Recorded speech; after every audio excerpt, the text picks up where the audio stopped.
Et dimanche, vous trouverez votre part sur la télévision de Jésus-Christ. C'est avec le même plaisir que nous sommes là dans le cadre de l'émission Commentaires de l'adoration. Il sera question de sasser et ressasser tous les temps forts qui ont marqué le culte d'adoration de ce dimanche 28 juillet. Ici à Kinshasa, le siège international, bien sûr aussi au siège d'Ottawa au Canada avec Maman Chantal Kekumba qui va nous faire comme ça le commentaire de l'adoration de ce côté-là. Mesdames, Messieurs, bien-aimés dans le Seigneur Jésus-Christ, shalom, merci de votre indéniable fidélité à la télévision de Jésus-Christ. Bienvenue à ce commentaire de l'adoration où 3 temps forts l'ont estampillé ici à Kinshasa. Invoquons le Dieu d'alliance pour une victoire certaine. Tel a été le thème sous lequel ce culte a été donc célébré. Un culte assez bénissant pour nous qui sommes ici à Kinshasa. Nous espérons également que vous étiez bénis dans vos sièges respectifs. Et ici à Kinshasa, nous avons connu comme ça 3 temps forts. D'abord, le témoignage émouvant d'un disciple de Jésus qui nous vient du siège new-yorkais de la Fondation Olangi Osho. Nous sommes là aux USA. Papa Mike Inessa qui nous a montré effectivement comment il a eu à invoquer ces dieux qui lui a répondu, qui lui a accordé la victoire sur la pauvreté. Le deuxième temps fort, il s'agit de la présentation sur l'autel du Seigneur au cours du culte d'adoration de ce dimanche 28 juillet 2024 de ces lauréats de l'école Béret qui ont reçu l'édition 2023-2024 de l'examen d'État.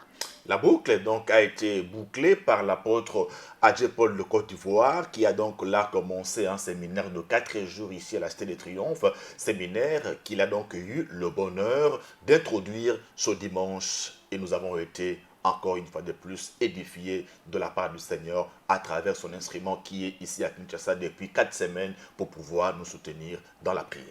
Revenons-en donc au tout premier temps fort. Il s'agit bien du témoignage de Papa Mike Inessa qui a eu la victoire sur le géant de la pauvreté parce que quelques mois seulement après sa naissance, son papa a perdu son travail. Il a donc fait les frais de l'irresponsabilité parentale au point où la maman est devenue la source financière de la famille. Notre frère Mike Inessa est ingénieur informaticien en réseau et communication employé dans une banque privée à Manhattan, à New York, nous l'avons dit.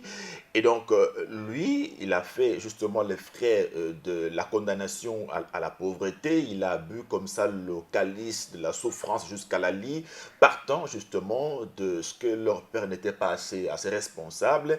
C'est leur maman plutôt qui s'est pliée en 4 pour pouvoir parvenir à soulager les besoins de la famille. Alors lui, il a souffert comme ça et il a connu ce ministère au siège de Goma par le biais de sa grande sœur. C'est là donc qu'il a compris plutôt qu'il devait rentrer en profondeur pour chercher à connaître pourquoi son état ne s'améliorait guère en dépit des prières importantes qu'il faisait au ministère. Pourquoi ma souffrance est-elle continuelle? C'est l'une des questions que se posait notre témoin du jour, Mike Inessa, suivant. Bien-aimé, c'est à ce moment-là que l'Éternel m'a ouvert les yeux. Dieu m'a dit, comment est-ce que toi je peux te bénir? Parce que toi tu es un ennemi de Dieu. Toi et la maison de ton père, si vous êtes mes ennemis. J'ai dit quoi? Après toutes ces années de prière, de se chercher, moi je suis ton ennemi. Dieu, explique-moi comment. C'est à ce moment-là que Dieu me ramena dans la maison de mon grand-père. À l'office, un quartier Mourara à Goma. Il me rappelle. Regarde, ta grand-mère était féticheuse. Tout le monde qui était malade, même les gens qui se cassaient la jambe, ils venaient chez ta grand-mère avec la salive, avec des paroles. Elle soignait tout ce monde-là et ils étaient guéris. Rappelle-toi dans votre maison de ton grand-père. Vous étiez dans l'idolâtrie. Il y avait une chambre noire. Pendant toutes les fêtes de toutes les années, quand on immolait la chèvre, on préparait la chèvre. Vous prenez quelques morceaux et la boisson traditionnelle, vous mettez dans cette chambre. Et bien aimé, c'était pour que les ancêtres boivent et mangent. Et pendant que j'étais petit, c'est moi qui entrais dans cette chambre pour aller voler, manger et boire. Et il disait que les ancêtres ont mangé, alors que c'est moi qui ai mangé. Voilà tout le sens et toute l'essence de notre présence au ministère chrétien du combat spirituel. Nous sommes là pour interroger le Seigneur, pour pouvoir démêler les chevaux qu'il y a dans la vie de chacun de nous. Notre frère a donc pris à bras le corps son problème. Il a demandé à Dieu pourquoi sa souffrance était-elle continuelle. Et Dieu, qui est fidèle dans sa parole, selon qu'il nous dit dans Jérémie 33:3, invoque-moi, je te répondrai, je t'annoncerai des grandes choses, des choses cachées que tu ne connais pas. Et donc là, notre frère est comme ça situé à la racine de son mal.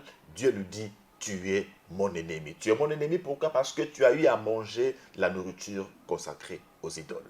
Le témoin du jour, dans une instabilité dans laquelle il vivait, s'est retrouvé finalement chez son grand-père où sa grand-mère était féticheuse. Alors, il y avait une chambre noire où on apportait la nourriture sacrifiée aux idoles. C'est de cela que notre témoin se nourrissait. Alors, lorsque la Bible nous dit dans 1 Corinthiens chapitre 10, le verset 19-20, nous lisons au nom de Jésus, que dis-je donc? Que la viande sacrifiée aux idoles est quelque chose ou qu'une idole est quelque chose? Nullement. Le verset 20. Je dis que ce qu'on sacrifie, on le sacrifie à des démons et non à Dieu. Or, je ne veux pas que vous soyez en communion avec les démons. Voyez-vous? Donc, notre frère Mike Inessa, lorsqu'il se gavait de la nourriture consacrée au faux dieu de la maison de ses grands-parents féticheurs, de facto, il était rentré en communion avec les forces maléfiques. Et donc, ennemi de Dieu. Dieu le regardait donc comme quelqu'un qui s'opposait à lui, qui était spirituellement érigé comme un dieu. Voyez-vous? Et donc là, il ne pouvait pas recevoir de ces dieux ses bénédictions. Dieu merci, les écailles sont tombés de ses yeux pour comprendre qu'il avait maille à partir avec Dieu lui-même. Donc, il y a des choses que nous faisons aujourd'hui qui vont nous coûter cher demain. Ou aujourd'hui, nous payons cher pour des choses que nous avons faites hier. Voyez-vous, il croyait innocemment manger de la nourriture, mais c'était sa vie qui était hypothéquée du fait justement de la consommation de la nourriture consacrée aux idoles. Donc nous sommes plusieurs à être passés par des canaux fétichistes, des marabouts et tout. Aujourd'hui, nous devons chercher à ce que Dieu nous révèle que ce que nous avons laissé dedans, que ce que nous avons pris dedans qui est aujourd'hui en train de faire tourner au vinaigre notre vie. Notre frère Mike Inessa a une première révélation où il écoute la voix de Dieu lui disant « Tu es mon ennemi ».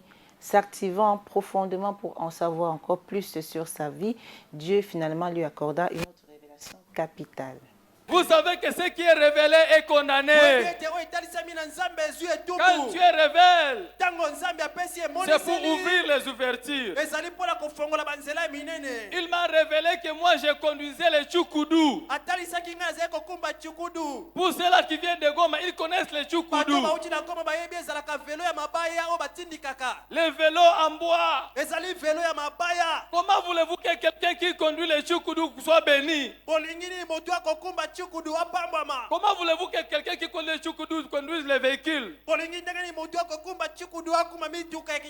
C'était la souffrance. En réalité, dans l'homme, c'est l'esprit, nous dit la parole de Dieu. Ce que nous sommes sur le plan spirituel détermine ce que nous sommes physiquement ou ce que nous avons sur le plan matériel. Notre frère est donc là en train de chercher par tous les moyens comment sortir de la pauvreté, sans savoir que spirituellement, il est condamné à une vie de médiocrité. Le voilà donc dans le monde spirituel utilisé comme conducteur d'une moto de fortune fabriquée avec du bois, notamment au Nord Kivu, dans la ville de Goma. Donc il conduit spirituellement cette moto-là. Comment donc va-t-il être épanoui sur le plan physique, lui qui à l'époque avait déjà obtenu son diplôme d'État? Donc voyez-vous, il faut que nous nous situions sur le plan spirituel pour savoir qu'est-ce que nous représentons, quelle est notre identité spirituelle. Est-ce qu'elle est en conformité avec ce que nous recherchons auprès du Seigneur? Nous avons comme ça moult cas bibliques qui nous montrent l'importance de se connaître spirituellement. En l'occurrence, la femme cananéenne qui demandait la guérison de sa fille tourmentée par le démon, Jésus lui a dit que la nourriture des enfants, on ne la donne pas aux chiens. Donc, il est important que chacun de nous sache ce qu'il vaut sur le plan spirituel pour que vous soyez en harmonie avec ce que vous demandez à Dieu. Sinon, vous allez dire que Dieu est injuste. Or, Dieu, dans sa justice, fait correspondre ce que nous lui demandons à notre état spirituel. Un peuple sans révélation est un peuple sans frein. Papa Mike avait déjà quelques armes pour le processus de sa délivrance. Il s'active dans les prières de repentance et supplication, conscient de son identité spirituelle. Pour lui, cela était fondamental. Une question de vie ou de mort. Il fallait coûte que coûte se battre pour sortir de l'ornière. Alors, à bras le corps comme ça, repentance, repentance, repentance. Il va donc quitter Goma pour Kampala en Ouganda. Là, il persévère toujours au ministère, cherchant la face de Dieu, espérant trouver la possibilité pour lui de rejoindre l'Eldorado américain. Ça n'a pas marché. Il se retrouve à Cape Town auprès de son grand frère en Afrique du Sud. Là aussi, il persévère en cherchant ses dieux. Et finalement, en 2010, il vient ici à Kinshasa pour la conférence de la JCC. Ici à Kinshasa, c'est un voyage assez risqué et péril parce que, ayant le statut de réfugié en Afrique du Sud, difficile pour lui de retourner dans son pays. Alors, quand la conférence prend fin, le gros de la délégation rentre, eh bien, lui, il reste un peu ici, en train de tourner à gauche et à droite. Dieu merci, Maman Olangui de Rose Mémoire est mise au parfum de son état. Il est donc envoyé en prière à la résidence Victoire. C'est là davantage qu'il creuse en profondeur pour pouvoir chercher sa délivrance. Dieu a fait grâce. Au bout d'un temps, Maman Olangui l'a aidé à pouvoir retourner en Afrique du Sud. C'est là, finalement, qu'à l'âge, écoutez bien, de 28 ans, il va commencer l'université. Université avec, comme il le dit si bien, des jeunes de 19 ans, mais lui, par la grâce de Dieu, il a fini avec brio, il a décroché son diplôme d'ingénieur informaticien réseau et communication. Alors, comme il avait déjà fait tomber ce géant-là qui le limitait dans le domaine des études, notre Dieu qui fait toutes les choses bonnes en son temps et qui n'est pas un Dieu d'œuvre inachevée, lui donne donc un bon travail dans une banque de la place à Cape Town. Et là, il se marie à une messagère de Jésus. Et donc, Dieu les bénit avec 3 enfants. Et ce Dieu ne s'arrête pas là. Il réalise ce qui était pour lui un rêve et qui relevait de sa prière. Et voilà que Dieu a fait grâce. Son entreprise l'a muté pour les USA. C'est là qu'il se trouve maintenant en train de travailler dans une banque privée à Manhattan. Autrefois instable parce que étant né dans une famille où après sa naissance, papa a perdu le travail, il a donc fait face à les responsabilités parentales. Jésus-Christ de Nazareth, le papa le plus responsable, a donné donc une stabilité à sa vie. Aujourd'hui, il est compté parmi les 4. Écoutons un peu ce qu'ils nous ont dit. Maintenant, nous sommes des Américains. Dieu a donné la nationalité. Et nous commençons à voyager le monde entier. Je ne vais pas finir sans signaler que les grands frères que j'avais trouvés à Cape Town, quand il a vu les choses que Dieu de papa et de maman Langue est en train de faire, lui aussi m'a suivi au ministère. Et c'est dans le ministère qu'il s'est marié à une servante de Dieu. L'interprète, c'est Ruth du siège de Johannesburg. C'est après nous que le mariage est entré dans notre famille. À cause de l'idolâtrie. Le mariage était vendu. Le travail était vendu. Les bénédictions étaient vendues. Mais le Dieu de l'Alliance, auprès de qui nous nous sommes accrochés, au temps convenant, il s'est souvenu de l'Alliance. Que le Seigneur vous bénisse. La parole de Dieu est on ne peut plus véridique sur toute la ligne. Nous le voyons avec le témoignage de papa Mike. Dieu lui a rendu comme ça toutes les années que les sauterelles de la souffrance avaient dévoré dans sa vie. Aujourd'hui, il est stable socialement. Il sert Dieu toujours avec son épouse au siège de New York. Voyez-vous comment Dieu est capable de changer l'histoire d'une personne qui l'invoque en vertu de son alliance. Notre Dieu, la Bible nous dit, il est fidèle à l'égard de ceux qui sont fidèles. Même vis-à-vis de ceux qui ne sont pas fidèles, lui, il reste fidèle pour ne pas se renier. Voyez-vous qu'aujourd'hui, notre frère peut lever la tête pour dire qu'il a invoqué l'Éternel et il lui a donné une victoire, on ne peut plus certaine. Ceux qui s'aiment avec l'âme moissonnent avec les chants d'allégresse. Alléluia. Un cantique nouveau dans la vie de notre frère Mike Inessa, qui aujourd'hui a la nationalité américaine. Autrefois, dans la souffrance atroce, ayant fait les frais de la pauvreté, le Dieu de l'Alliance, qui n'est redevable de personne, a donc manifesté sa gloire dans la vie de son serviteur. Le temps de Dieu est toujours le meilleur. Alléluia. Alors, il faut vraiment s'inscrire dans le plan de Dieu. Quand il dit que c'est une promesse dont le temps est déjà fixé, si elle tarde, attends-la, elle s'accomplira certainement. Alors, lui, il pensait se retrouver aux USA, seul, hein, à l'époque quand il était à Goma, à Kampala et puis au début à Cape Town, sans savoir que Dieu avait un autre plan. Un plan qui consisterait à ce qu'il voyage, lui, avec sa femme et ses enfants, et qui s'installe de manière beaucoup plus honorable. Hein. Le temps de Dieu est le meilleur. Nous devons nous inscrire dans le schéma temporel que Dieu a prévu pour nous, pour que nous puissions vivre la gloire de Dieu. Donc, prenons patience, continuons à prier, continuons à invoquer ce Dieu d'alliance. Sa réponse certaine viendra au temps que lui-même a décidé, et son temps nous fait combler de paix et de joie. Ce n'est pas tard, ce n'est pas non plus tôt, mais c'est un temps opportun. Temps opportun également pour ces élèves de Béret qui ont brillé par leurs résultats pour l'examen d'État édition 2023-2024. Un échantillon d'eux a été présenté ce dimanche sur l'autel du Seigneur au cours du culte d'adoration. 100% de réussite pour le groupe des écoles Béret dans ses sections scientifiques, littéraires, commerciales et gestion. Et l'échantillon, vous l'avez dit, a été donc présenté ce dimanche pour rendre gloire à Dieu et pour nous rassurer qu'effectivement Jésus-Christ est en marche à l'école Béret. 3 d'entre eux ont rendu brièvement témoignage. Tout a commencé lorsque nous étions en retraite. Pendant une prière, le frère nous avait ordonné de faire une prière de foi en coupant un bout de papier et écrire nos points là-dessus.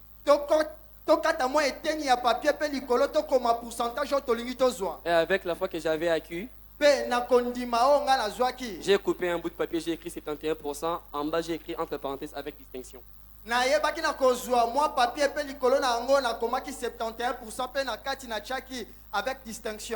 Et c'est là que j'ai compris que les guiers des couples bergers ne mangent jamais.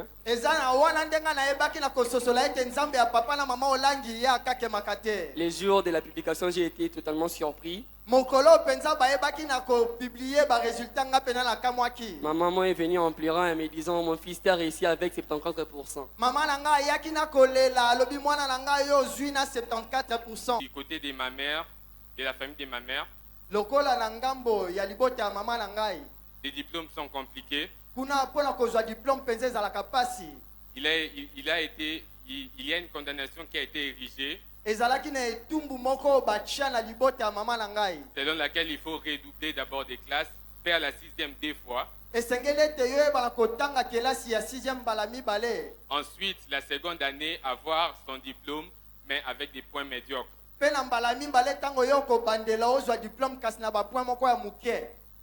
Grâce au Dieu du papa et de maman Olangi. Na nzela ya nzambe ya papa na mama Olangi. Grâce au Dieu de la JCC. Na nzela ya ngolu ya nzambe ya JCC. J'ai non seulement obtenu mon diplôme dès la première année. Ngai nazwi kaka te diplôme na ngai na kozanga kobandela lokola batu misusu.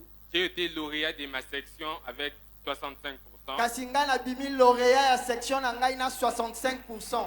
Je suis étrangère, je viens tout droit de la Côte d'Ivoire. Ngai na wuti na mboka Côte d'Ivoire. Je suis venue à l'école Béré et je ne connaissais pas la prière. Mais grâce à la prière de l'école Béré, de la prière que j'ai fait à l'internat Béré, parce que je vis aussi à l'internat Béré. Grâce à la prière de l'internat et de l'école Béré, de l'amour de mes encadreurs et de mes enseignants, j'ai obtenu 67% à l'examen d'État.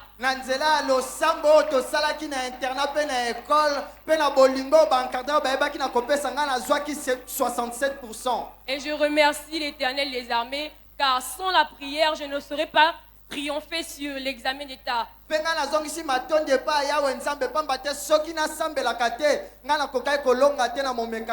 Le lauréat de la section scientifique, l'élève Ngamuchu, a obtenu 74% pour l'examen d'État édition 2023-2024. Ce qui est intéressant dans son témoignage, c'est son attitude, de sa démonstration de foi, selon que la Bible nous dit que la foi est une ferme assurance des choses qu'on espère, une démonstration de celles qu'on ne voit pas. Alors, il est dans un programme de prière, on leur dit, prenez chacun un bout de papier, écrivez le pourcentage que vous voulez que Dieu vous donne.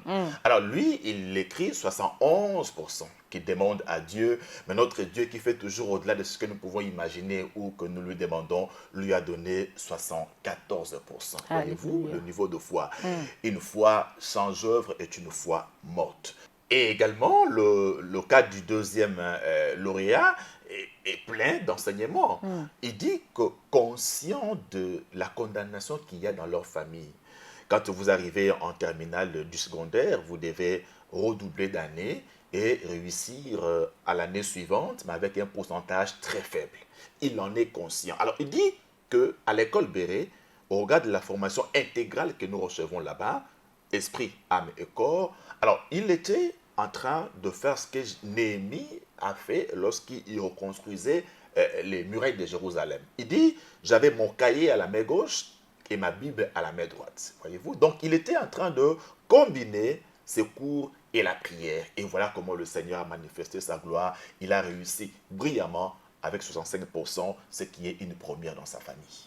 Et la troisième, c'est la sœur Déborah qui nous vient de la Côte d'Ivoire. Elle relève, elle, à l'école Béré, son niveau de prière a nettement augmenté. Et c'est ce qui est fondamental, hein, parce que sans la prière, vous ne pouvez rien faire de consistant au regard des origines compliquées comme celle de notre sœur. Donc, Dieu merci, à l'école Béré, elle a été pétrie dans le moule de la prière et aujourd'hui, elle connaît prier et naturellement, elle finira par triompher. Elle a déjà commencé à triompher par ce diplôme d'État. Et nous avons la foi que comme elle a l'essentiel, elle ira loin. C'est Dieu continuera à l'aider à pouvoir casser la baraque comme nous l'avons fait pendant la récollection de la JCC.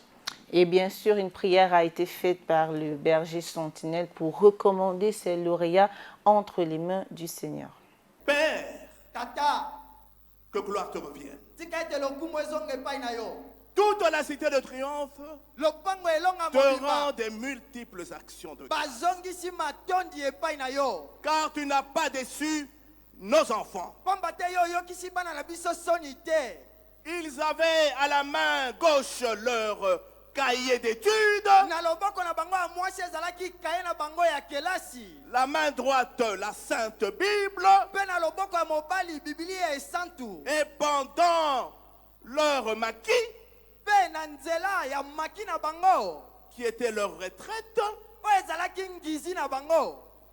ils se sont agenouillés. Ils t'ont invoqué. Ils t'ont imploré. Ils t'ont prié. Tu les as exaucés. Et aujourd'hui, nous célébrons leur victoire certaine. Et nous glorifions ton saint nom. Et nous élevons ton saint nom. Nous magnifions ton saint nom pour ce que tu as fait dans leur vie. Et ton peuple t'acclame en signe d'action de grâce. Une prière de célébration de la victoire que Dieu a accordée à ces JCC qui ont donc réussi brillamment à l'examen d'État pour le compte de l'école Béret. D'autres jeunes chrétiens combattants, d'autres écoles d'ailleurs, pourront également témoigner incessamment pour montrer comment nous avons un Dieu qui a dit dans sa parole que le cheval est équipé pour le jour de la bataille, mais la délivrance appartient à l'Éternel. Donc nous avons là revu Papa Alain Gabriel Olangui qui revient justement d'un séjour missionnaire d'une semaine au siège de Luanda. Écoutons ses premiers mots lorsqu'il est monté sur l'autel de Dieu après la louange. Lorsque vous voyez des fois Alain Gabriel avoir des larmes aux yeux, Papa Alain Gabriel vous ne comprenez pas. Vous ne comprenez pas. C'est ce Dieu d'alliance qui est en train de faire des grandes choses. Je suis en train de le palper. Et vous le constatez. Le Dieu de mon père, le Dieu de ma mère, ils ont fait une alliance tellement forte, comme l'avait fait Abraham. C'est fort. C'est fort. Que quelqu'un se connecte à cette alliance. Connecte-toi.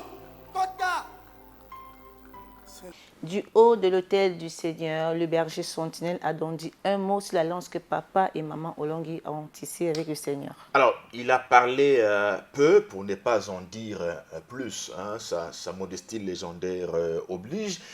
Il n'a pas voulu nous dire comment le Seigneur a manifesté puissamment sa gloire à travers sa modeste personne en rapport avec la mission qu'il vient d'effectuer au siège de Luanda en Angola.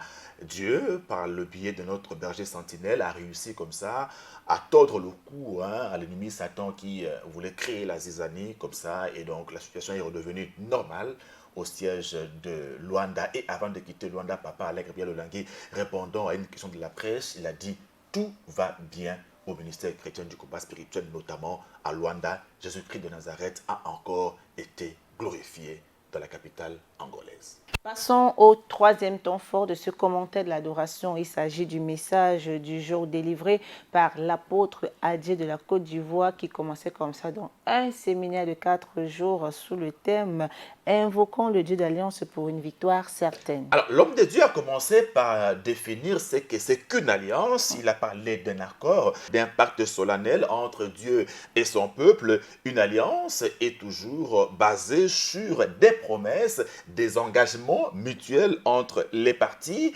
Une alliance est avant tout un contenu. Avant tout un contenu, et l'homme de Dieu a tenu comme ça à nous ramener dans la première alliance dont la Bible fait mention dans le livre de Genèse. Nous sommes là dans l'alliance que Dieu a conclue avec le père de la foi, Abraham. Dans cette alliance, un des premiers éléments de son contenu, c'est que Dieu fait la promesse de multiplication de la nation.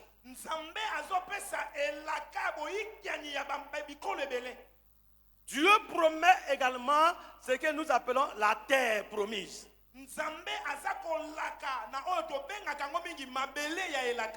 Dieu fait la promesse de protéger et de bénir.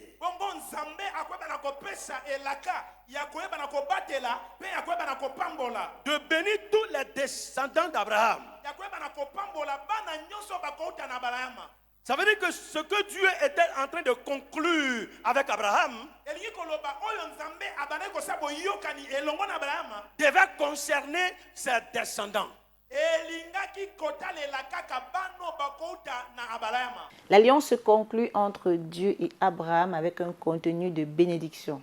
Pour Abraham, je te bénirai, je rendrai ton nom grand. Il ne s'est pas arrêté là. Ta postérité sera bénie. Il lui a encore promis Canaan, pays où coule le lait et le miel. Ma sœur Elisabeth, la question d'alliance est une question nodale, pour ne pas dire fondamentale. Dieu, qui peut tout, au début, il veut se constituer un peuple à lui seul. En tant que légaliste, Dieu dit, je dois commencer par une alliance avec un homme à partir duquel j'aurai tout un peuple. Alors, il choisit comme ça Abraham, un païen, et lui dit, va-t'en de ton pays, de ta patrie, et de la maison de ton père vers le pays que je t'indiquerai. Donc, c'était là le début de l'alliance que Dieu voulait conclure avec Israël, qui était dans le sein d'Abraham. Alors, Abraham, comme l'apôtre Agé l'a dit, avait sa part de responsabilité. L'engagement qu'il avait, c'est de pouvoir exécuter l'ordre divin. Chemin faisant, Dieu a encore rappelé à Abraham qu'il devait marcher devant sa face et être intègre, pour que l'alliance se matérialise et se réalise. Et donc, notre Dieu est un Dieu d'alliance.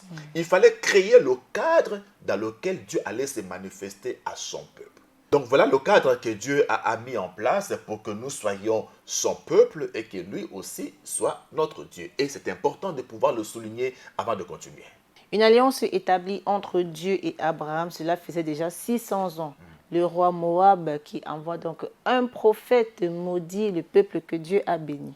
Le roi Moab avait bien évidemment compris l'enjeu spirituel qu'il y avait dans ce combat-là. Suivons d'abord ce que la Bible nous dit, commenté par l'apôtre Agé en rapport avec la référence biblique de Nombre chapitre 23. Et donc Balak, il va prendre Balaam comme prophète pour maudire Israël. Or, l'alliance que Dieu avait établie avec Abraham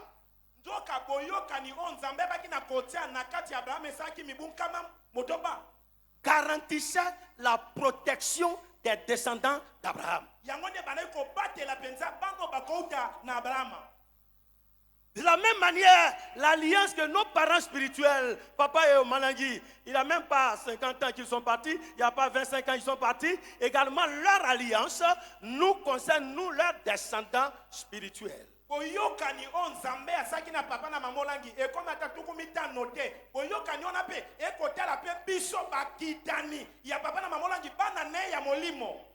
le cas d'Abraham et d'Israël, il y avait presque 600 ans.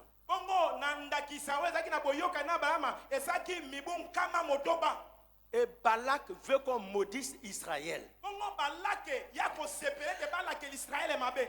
le contenu de l'alliance que Dieu avait établie avec Abraham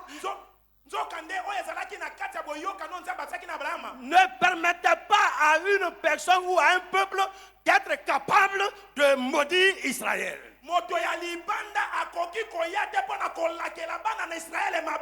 Le roi Moab, ignorant de l'alliance que Dieu a tissée avec Abraham, il est venu pour maudire le peuple d'Israël. Or, la Bible déclare comment maudire un peuple que Dieu a béni.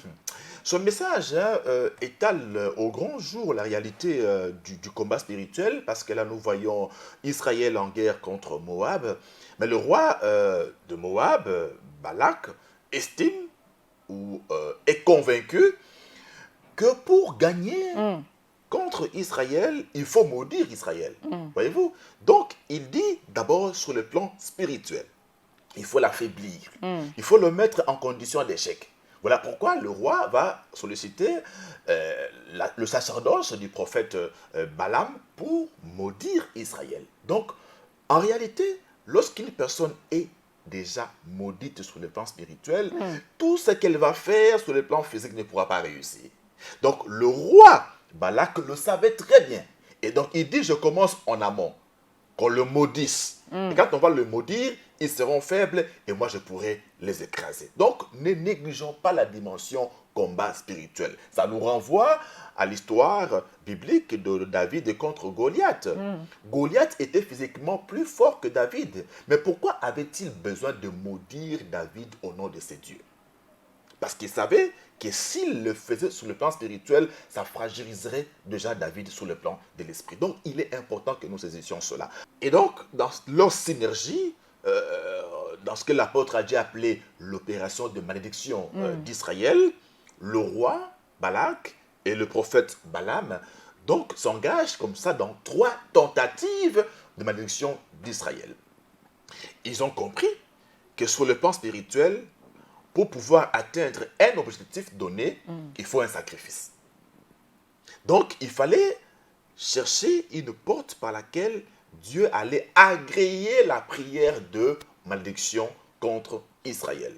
Donc, 3 tentatives de sacrifice. Premièrement, d'abord, cet autel à construire sur lequel il fallait sacrifier sur chaque autel un taureau et un bélier. Et à la première tentative déjà, Dieu fait comprendre au roi des Moab que ce peuple est béni de lui. Le prophète lui dit, comment maudirais-je celui que Dieu n'a pas maudit? Comment serais-je irrité quand Dieu n'est point irrité? Le roi Balak estime qu'il s'agissait plutôt d'un problème des lieux. Il fallait quitter ce lieu vers un autre lieu. Donc, deuxième tentative, même sacrifice, même nombre de taureaux et de béliers, 7 autels sur lesquels chaque autel comportait un taureau et un bélier, même résultat. Échec. Troisième tentative, échec. Donc là, Dieu était en train de défendre son alliance avec son peuple Israël parce qu'il avait dit que ce peuple sera béni et non maudit.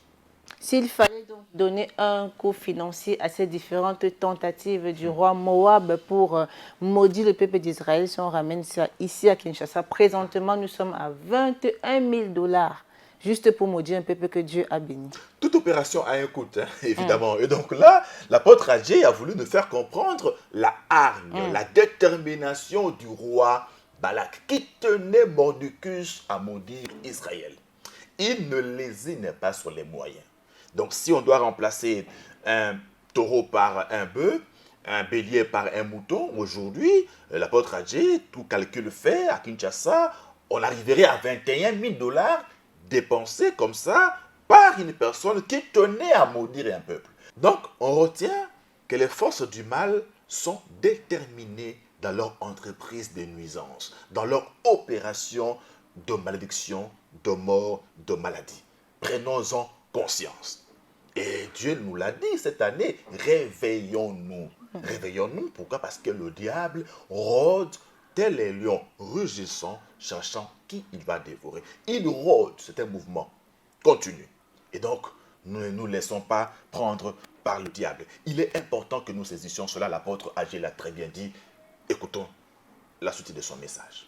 Ça, ce sont tous les efforts fournis par une personne qui veut qu'on maudisse Israël.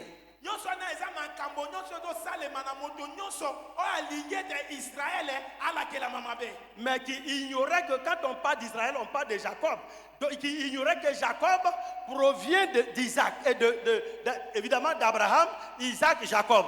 Donc c'est de la lignée d'Abraham. Or, Abraham est bénéficiaire d'une alliance dont le contenu garantissait la sécurité de ses descendants.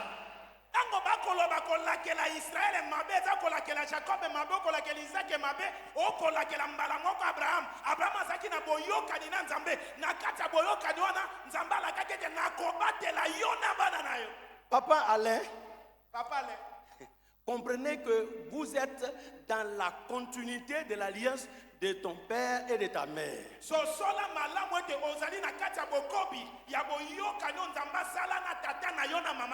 Et la protection dont tu es bénéficiaire, cela fait partie du contenu de l'alliance établie entre tes parents et Dieu.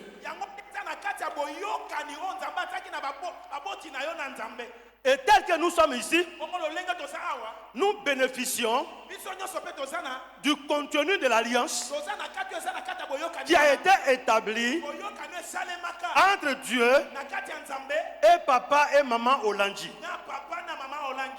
Israël ne pouvait donc pas être maudit parce que Dieu l'avait déjà béni en amont. Dieu avait déjà planté le décor de bénédiction pour son peuple. C'est aussi le cas de ce qui se fait dans le domaine spirituel, notamment nous qui venons des familles compliquées où des ascendants n'ont pas fait d'alliance avec Dieu, mais plutôt ont conclu des pactes avec les ténèbres, des engagements, des promesses, des condamnations ont été prononcées. Et donc là, nous sommes un peu dans une situation comme celle-là. Mais seulement que nous, en amont, ce n'est pas la bénédiction, mais c'est plutôt la malédiction. Alors quand nous venons à Dieu, nous devons savoir qu'il y a ce lit-là qui a déjà été préparé de condamnation. Nous devons prier en fonction de cela. Sinon, nous allons rechercher la délivrance, la bénédiction, la guérison, la santé, sans le savoir. Dieu nous dit dans Jérémie 22, le chapitre 30, c'est Dieu lui-même qui dit « Inscrivez cet homme comme étant privé d'enfant, comme étant un homme dont les jours ne seront pas prospères. » Donc, prenons conscience de nos origines, d'où nous venons, quelles paroles ont été prononcées, quelles condamnations ont été prononcées, pour que nous sachions comment calibrer notre délivrance et Dieu se fera manifester. L'homme de Dieu a donc fait le rapprochement avec le ministère chrétien du combat spirituel où papa et maman Olandji de heureuse mémoire ont fait une alliance avec Dieu. Et en tant que chrétiens combattants, nous devons prier sous l'alliance. L'apôtre Agi nous a donc rassuré qu'effectivement nous sommes dans un ministère qui repose sur une alliance forte de l'Éternel avec ses ouins, papa et maman Olandji. Et donc le diable peut bien tenter de détruire cette œuvre, mais il n'y arrivera pas. C'est la réponse de Gamaliel au Sanhédrin lorsqu'il persécutait l'Église. Il leur a dit que si cette œuvre vient des hommes, elle se détruira. Mais si elle vient de Dieu, elle ne pourra se détruire. Et vous ne prenez pas le risque de combattre contre Dieu. Donc c'est une assurance qui nous a été comme ça donnée partant de ce passage biblique de Nombre 23 où nous voyons comment Dieu a défendu lui-même les tenants, le contenu de son alliance, les termes de son alliance. Et là, nous voyons effectivement que dans ce ministère, nous avons une alliance forte, mais il faut une attitude qui rime avec cette alliance. L'homme de Dieu, l'apôtre ivoirien, l'a puisé dans Néhémie, chapitre 4, le verset 14. Néhémie dit, je regardais. Et m'étant levé, je dis aux grands, aux magistrats et au reste du peuple, ne les craignez pas. Souvenez-vous du Seigneur, grand et redoutable. Papa, vous me suivez? Souvenez-vous du Seigneur, grand et redoutable, et combattez pour vos frères, pour vos fils, pour vos filles, pour vos femmes, et pour vos enfants. Je suis en train de terminer. Néhémie était en train de rebâtir les murailles de Jérusalem. Et les gens, les ennemis se sont levés pour attaquer Néhémie. Et Néhémie se lève. Et il regarde. Et il dit aux grands, tel que vous êtes assis là, où il y a des ministres, où il y a des généraux, à l'époque de Néhémie, il avait toute cette configuration dans l'assemblée. Néhémie a regardé et il a dit aux magistrats, il a dit aux grands, il a dit aux personnalités, ne les craignez pas, levez-vous et battez-vous pour vos fils, pour vos filles, pour votre famille, pour votre maison. Levez-vous Et battez-vous pour défendre les intérêts de votre famille, les intérêts de vos enfants. Écoutez-moi. Lorsqu'on maltraite les enfants de quelqu'un d'autre, n'acclame pas. Parce que cela veut dire que si demain tu n'es pas là, c'est comme ça, toi aussi tes enfants seront maltraités. Si on maltraite les enfants de quelqu'un d'autre, n'acclame pas. Parce que cela veut dire que c'est comme ça qu'on va maltraiter tes enfants si toi aussi demain tu n'es pas là. Lorsque Néhémie s'est rendu compte que les ennemis venaient l'attaquer, il a fait appel aux grands, aux magistrats, aux personnalités, aux généraux. Il dit levez-vous, défendez les intérêts de vos maisons, de vos femmes, de vos enfants. Ce soir, je suis venu dire à un grand, c'est votre responsabilité de défendre la vision de ce ministère. C'est votre responsabilité. Vous les généraux, ne laissez pas quelqu'un détruire le ministère. Vous les ministres, ne laissez pas quelqu'un détruire le ministère. Utilisez votre statut. Élevez-vous pour défendre les intérêts du ministère, pour défendre l'alliance. Le Seigneur compte sur vous. Le Seigneur compte sur vous. Papa Nyoko, le Seigneur compte sur vous. C'est toi que je voyais aux côtés de maman. C'est vous qui devez vous battre pour défendre la vision. Vous devez vous battre. Où sont mes généraux? Où sont mes ministres? Où sont-ils? C'est votre responsabilité. Ne laissez personne détruire ce ministère. Ne laissez personne détruire la vision. C'est votre responsabilité.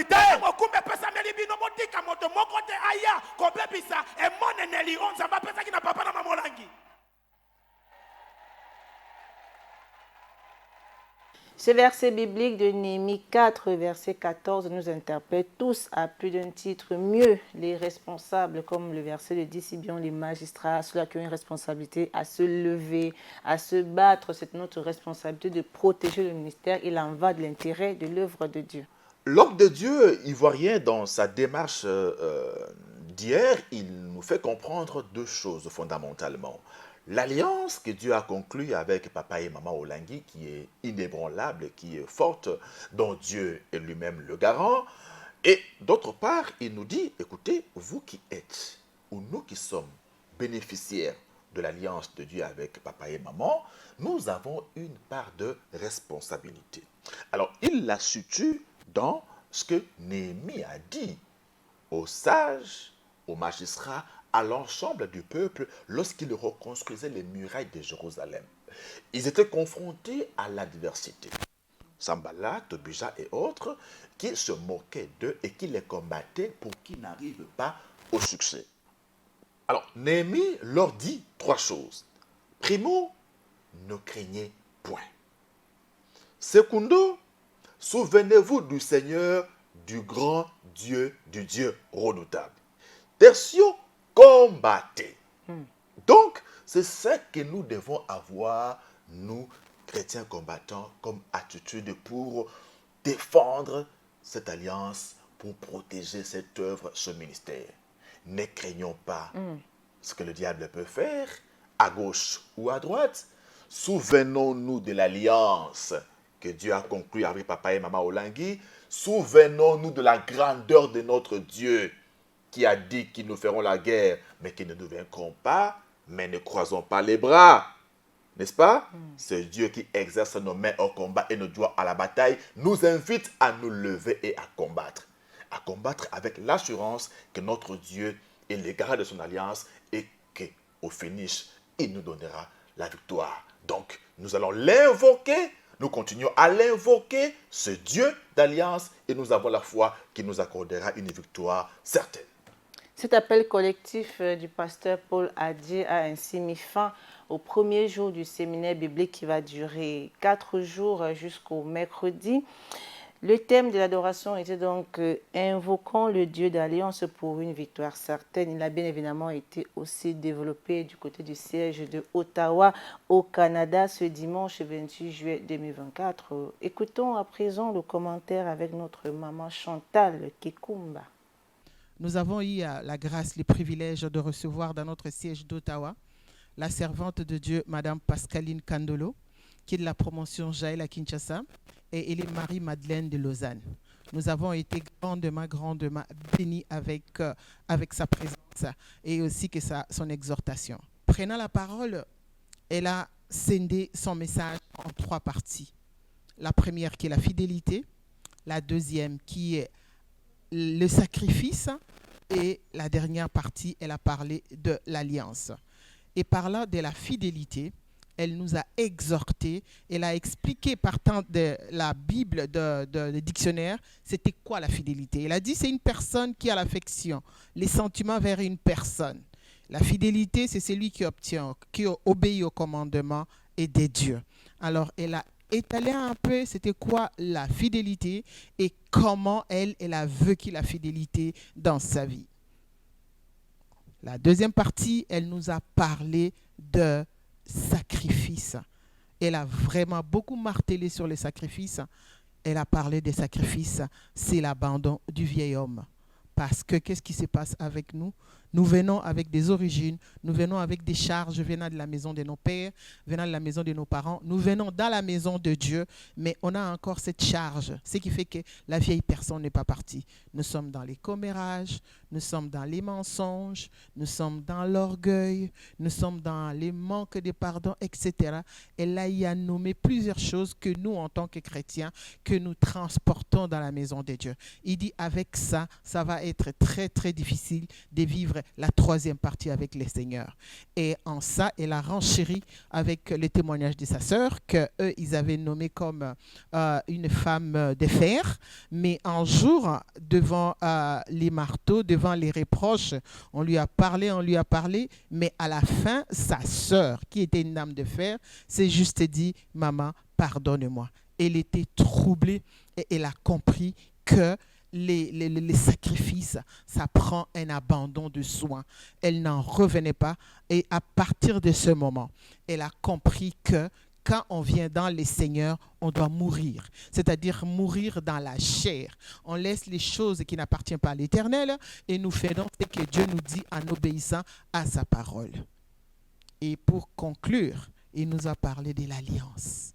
L'alliance, parce que ce soir, elle a encore martelé sur l'alliance des dieux, des papas et des mamans Olangi. Elle a donné son témoignage, comme je vous ai dit, comment maman a sacrifié la seule maison qu'elles avaient. Ils ont sacrifié cette maison pour l'œuvre. Ils ont créé une alliance avec l'Éternel des armées. Et cette alliance, quand bien même ils soient partis à la félicité, mais nous vivons encore le produit, les œuvres de l'alliance. Et elle a dit, l'alliance, elle est bénéfique, elle est capitale.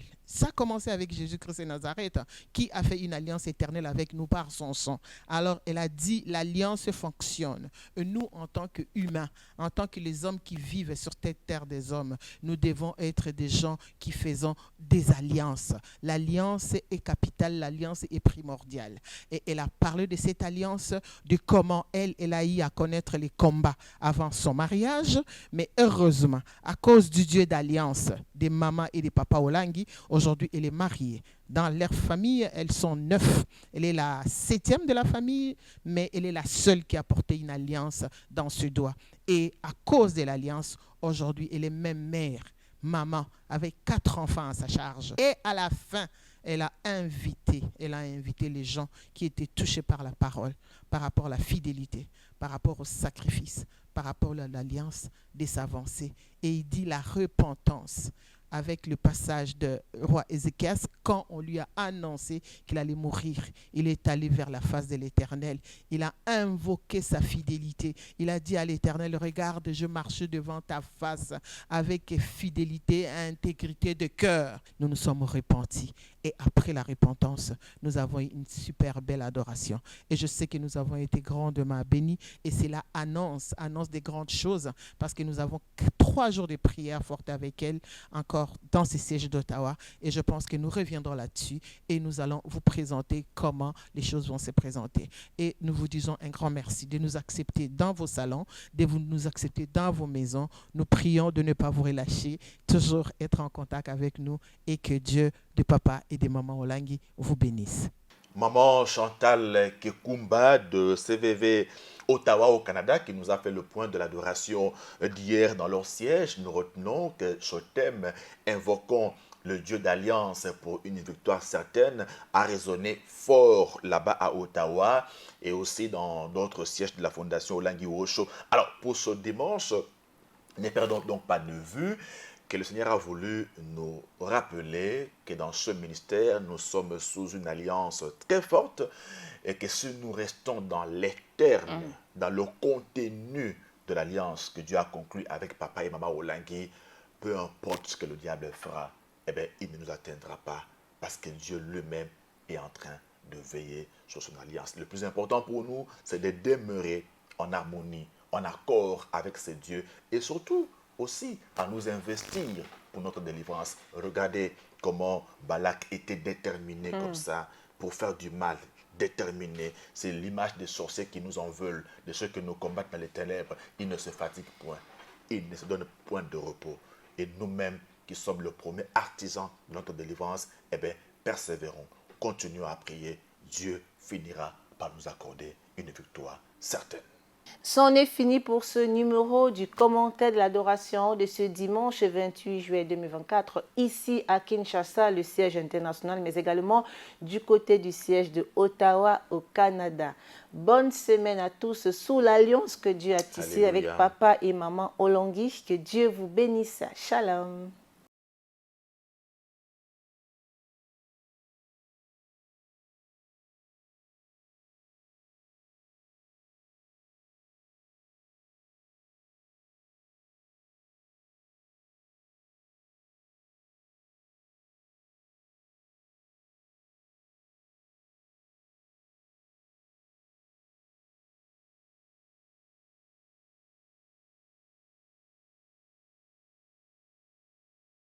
Samedi et dimanche, vous trouverez votre part sur la télévision de Jésus-Christ.